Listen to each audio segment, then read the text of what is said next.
Ligada con el sexo, describe los patrones de herencia y presentación específicos del sexo cuando una mutación genética está presente en un cromosoma sexual, en lugar de un cromosoma no sexual. En los seres humanos, esto se denomina recesivos ligados al cromosoma X, dominantes ligados al cromosoma Y y ligados al cromosoma Y. Composición del núcleo. El núcleo celular contiene la mayor parte del material genético celular en una forma de múltiples moléculas lineales de ADN, conocidas como cromatina, y durante la división celular esta aparece en la forma bien definida que se reconoce como cromosoma. Ácido nucleico. Son grandes polímeros formados por la repetición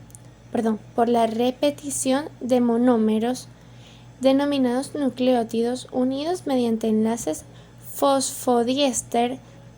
Se forman largas cadenas. Algunas moléculas de ácidos nucleicos llegan a alcanzar tamaños gigantescos de millones de nucleótidos encadenados. Existen dos tipos básicos, el ADN y el ARN.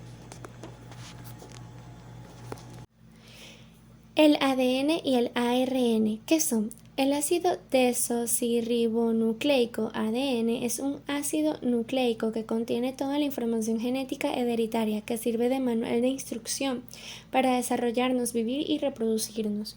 El ARN o ácido ribonucleico es el otro tipo de ácido nucleico que posibilita la síntesis de proteínas. El ARN es el que permite que ésta sea comprendida por las células.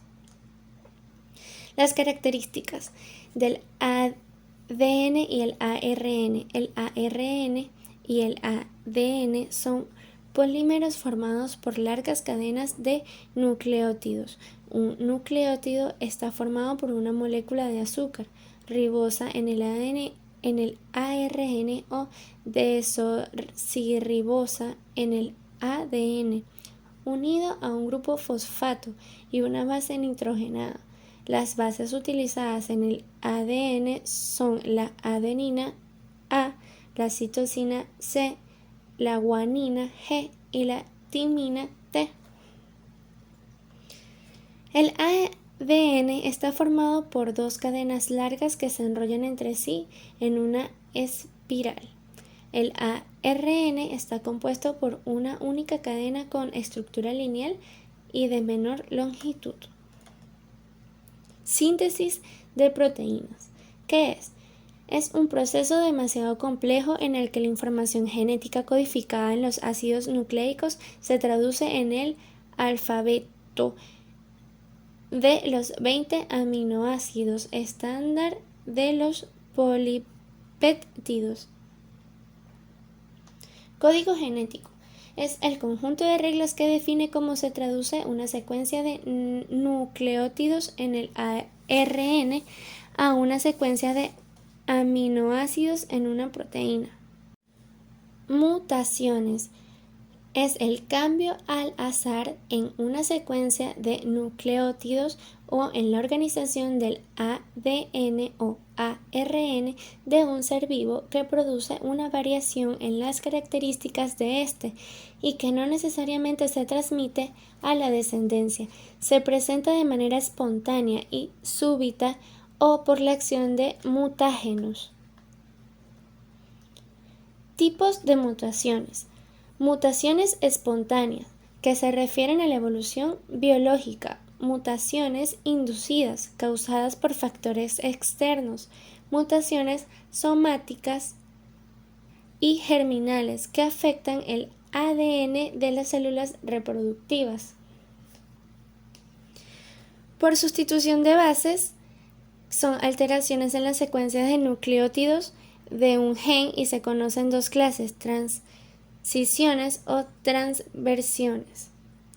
En la genética, además de la sustitución de bases, existe por pérdida de inserción de nucleótidos, que son las modificaciones en donde se puede perder o agregar una base nitrogenada, la cual es importante para codificar a una proteína específica y por lo tanto cambia el mensaje del material genético.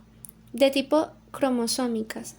Esta delegación, que es la pérdida de un fragmento del cromosoma, duplicación, la repetición de un fragmento de cromosoma, inversión, cambio de sentido de un fragmento de cromosoma, translocación, cambio de posición de un segmento de cromosoma. Tipos de mutaciones genómicas. Euploidia es la alteración de los cromosomas que afecta a juego de cromosomas completos. Aneuploidia, uno o varios cromosomas resultan afectados, pero no el genoma. Trisomía sucede porque los cromosomas no se separan durante la meiosis, de modo a que existe un cromosoma duplicado. Modelo de Watson y Crick.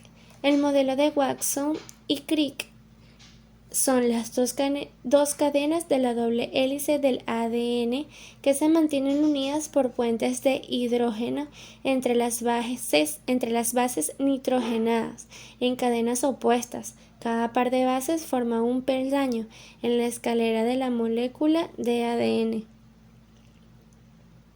Modelo de Watson y Crick. Los pares de bases no se forman por cualquier combinación de bases. Por el contrario, si hay una A en una cadena, deben estar emparejadas con una T en la otra y viceversa. Del mismo modo, una G en una cadena siempre debe tener una C como compañera. En la cadena opuesta, estas correspondencias entre AT y GC se conocen como pares de bases complementarias. Desarrollo embrionario. Evolución del embrión durante su cultivo en el laboratorio. El cultivo embrionario es uno de los puntos más importantes en un tratamiento de fecundación in vitro. Gracias por su atención. Nos vemos en otra ocasión con otros temas